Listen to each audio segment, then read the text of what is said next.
They couldn't believe they had found lost in World War II US Navy submarine. As the sun comes up above the horizon, a United States submarine moves towards a pair of Japanese vessels. However, the crew misses the opportunity to shoot down the target. They've already been spotted by an enemy plane. A desperate attempt to survive failed, the ship plunged deep underwater, but bombs were already falling from above. Only 70 years later, an international team of divers discover this finding on the seabed. Thus, the investigation of this incredible story begins.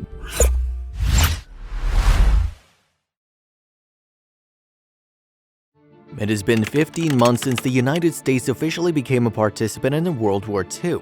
It was during that period that the USS Grenadier met its unfortunate end in the Strait of Malacca, between Sumatra and the Malay Peninsula. But what fate befell the submarine after the bombs had fallen?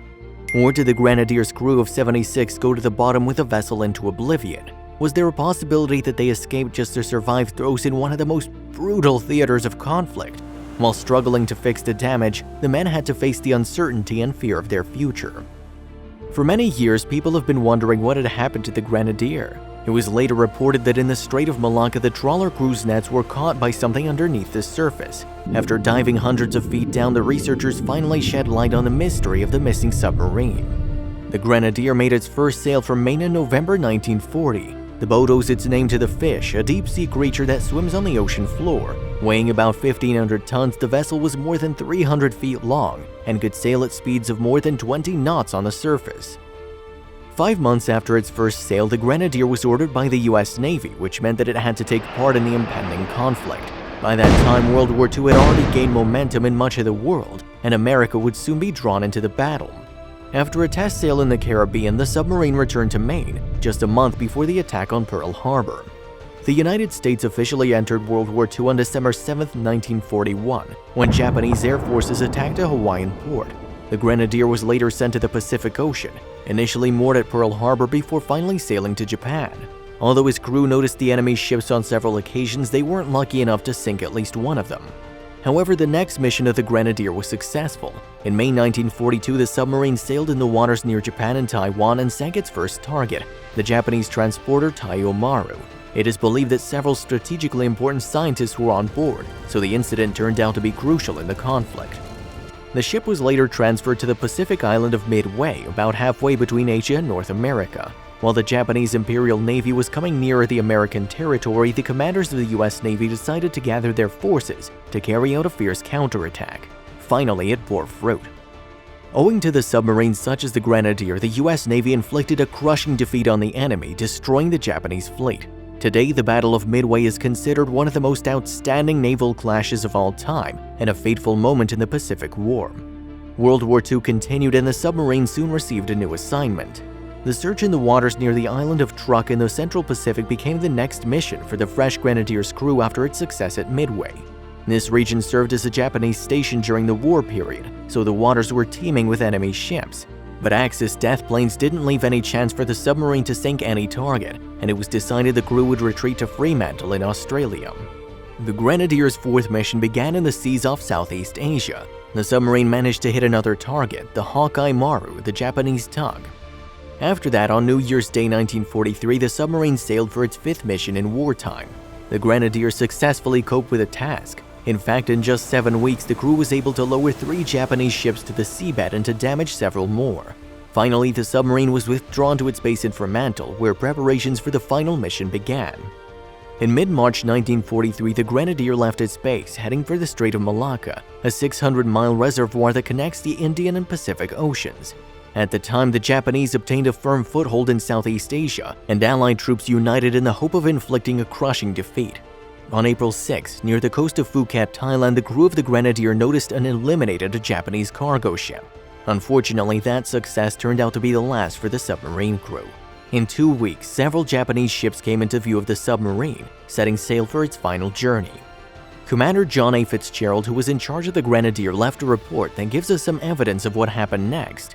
When the crew of the submarine saw the enemy vessels, they agreed to launch an attack, and in order to increase their speed, they decided to rise to the surface. According to Fitzgerald, a plane was seen overhead before the Grenadier could approach 2 ships. Expecting to avoid enemy fire, the crew quickly moved on the submarine beneath the waves. hoping to destroy the American vessel below the Japanese bomber dropped its cargo. When the Grenadier reached a depth of more than 100 feet, Fitzgerald believed they had avoided the threat. He was wrong. A series of explosions damaged the underwater vessel. The submarine sank even further below the surface because even deep underwater, the Japanese bomb succeeded in hitting their target. Eventually, the Grenadier fell to the seabed about 250 feet down or so. At that point, the crew's condition was critical. The submarine was badly damaged, all power had been lost, the crew couldn't make a move in complete darkness. The end seemed close, the flames threatened to break through the entire craft. Those on board the Grenadier were trying to repair the damaged vessel for the next 13 hours. At first light, they miraculously managed to bring the ship back up to the surface. However, the crew realized the ship couldn't go further under its own steam. While drifting in the Strait of Malacca, the men were quickly running out of options and losing hope. Fitzgerald sought to move the Grenadier closer to land. He ordered the crew to form an improvised sail. However, when the sun rose the next morning, it quickly became clear that their efforts unfortunately had been in vain. Several Japanese ships appeared on the horizon, sailing directly to the location of the submarine. The crew was unable to carry out another dive, thus they were forced to accept the inevitable outcome. They'd soon be captured, but they decided not to give up without a fight. The men began destroying any secret files on board. When the enemy plane was approaching, Grenadier's crew were repelling it with their weapons. In the end, the crew only had to make a difficult choice to destroy the doomed submarine, thus preventing it from falling into the hands of the enemy. They left the ship and watched as it was absorbed by the water. Left alone with the ocean, the men could only wait helplessly, being picked up by Japanese ships. Unfortunately, the loss and immersion of the Grenadier would only be the beginning of their agonies. Shortly, Japanese ships pulled all 76 members of the Grenadier's crew out of the water and took them to the Malaysian town of Penang. There they were supposed to stay in a converted school where the Japanese subjected them to intense interrogation. According to Fitzgerald, the captors tortured the men, thus trying to force them to reveal secret information. Conditions didn't improve despite the change of location when a few months later the men from the Grenadier found themselves in Japanese prison complexes. As reported by Fitzgerald, they were treated so badly that several people couldn't stand it and died in captivity. When the war finally ended, the surviving men from the Grenadier got the opportunity to return home. But what is the fate of the ship that took them to the Strait of Malacca? By the time the war was over, it had wiped out more than 50 American submarines, and many of them, such as the Grenadier, have disappeared without a trace. The resting place of the unfortunate Fitzgerald's vessel has remained a mystery for decades. The men who'd been a part of the crew raised their families, grew old, and passed away. Only in 2019, when the remaining surviving crew member died, an impressive new page in the history of the submarine was opened. In October that year, a team of divers managed to find, as they thought, the crash site of the Grenadier. So how are they able to track this place after all these years? The story began with a Belgian named Ben Raymonds, a diver from Phuket who was not the first time to appear in the headlines. In 2018, a young football team disappeared in a cave in North Thailand. The Raymonds were one of the rescuers who agreed to find them. It was due to the efforts of these rescue teams that the players were taken out of danger. In September of the same year, the King of Thailand presented the Belgian diver with an award in recognition of his efforts. Raymonds is not just a hero, as the Associated Press claims. He also hunts for lost remains in his spare time. In fact, he claims that he worked for several years on finding potential locations of the lost vessels. And by talking with local fishermen in Phuket, he identified a number of potential sightings. He asked locals if there were any places in the ocean where their nets were stuck. Thus, he was able to roughly pinpoint the locations of possible anomalies. Additionally, he used sonar technology to take a closer look at the objects. It's also worth mentioning that he didn't work alone. In his team, there was also Jean-Luc Rivoire from Singapore, Lance Horowitz from Australia, and Benoit Laborie from France. 4 men on Laborie's boat were patrolling the oceans off Phuket in search of lost remnants. In October 2019, they hit the gold mine. According to the sonar, there was a large object at the bottom of the Strait of Malacca, about 250 feet below the surface. However, getting there wouldn't be easy. As the Professional Association of Diving Instructors claims, scuba divers typically have depth limits of up to 130 feet. To get to this object, the Raymonds and his teammates had to use special equipment. Having equipment with a special mixture of gases containing helium and nitrogen, they were able to descend to 280 feet, although they could remain at this depth for no more than 10 minutes. Horowitz, in a September 2020 interview with Life Science, mentioned that they didn't really have enough time, and despite the dive restriction, they managed to see enough to confirm they'd found what they were looking for. It was a submarine wreck, that much for sure, but much more than any of them had anticipated. "We weren't able to cover the whole side of the wreck. It kinda disappears in either direction," Horowitz explained. When the team returned to the surface, they decided to turn to local records, hoping of discovering the mysterious vessel. However, they still had to go back to the submerged site to find answers to their questions.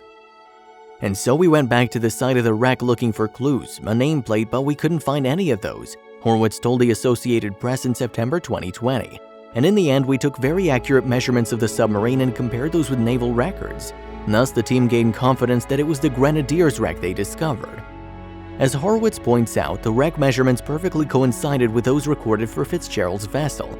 He said they're exactly as per the drawings, the exact same size, so we're pretty confident that is the USS Grenadier. But it wasn't only them who they had to persuade.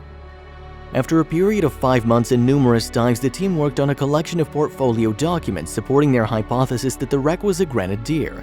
And finally, in September 2020, they took the decision to announce their find.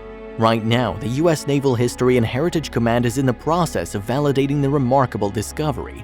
As the Associated Press reports, it is often common for wreck hunters to turn to the Navy in order to confirm discoveries. Dr. Robert Nayland, head of Underwater Archaeology Branch, explained, "A complete review, analysis, and documentation can take anywhere from 2 months to a year." For some, the last page in the history of the Grenadier has been a long time coming. It was an important ship during the war, and it was very important for the entire crew who served on it, Horowitz said. When you read the Book of Survivors, it was, a whole ordeal they went through. And to know where she finally lies and rests, I'm sure it's very pleasant for them and their families to be able to have some closure. The remnants of the vessel became a paradise for underwater life. Speaking to Life Science, the diver explained, "It's really thriving, covered in corals and full of giant fish."